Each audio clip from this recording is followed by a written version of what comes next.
নমস্কার। আমাদের বাড়ির এই একটা ছোট্ট পুজো আমাদের মনে যে কী একটা আনন্দ দেয় কি বলবো। লোকনাথ পুজো বাড়ির সবার প্রিয়, বিশেষ করে আমার। সকাল সকাল উঠে স্নান করে এটাই মাথায় ঘুরতে থাকে শাড়িটা কখন পরবো। মামা, দিদা, আমি তিনজন মিলেই বসে গেলাম পুজোর জোগাড় করতে।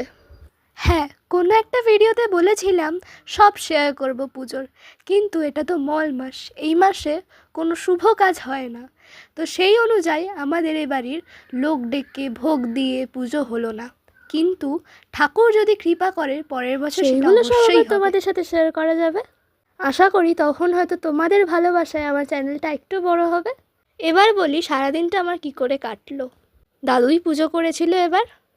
মামা ঠাকুরকে চন্দন পরিয়ে দিল, আমিও নারায়ণ আর লক্ষ্মী গণেশ এদেরকে মালা পরিয়ে দিলাম।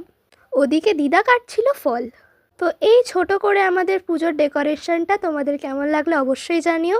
আপাতত টাটা।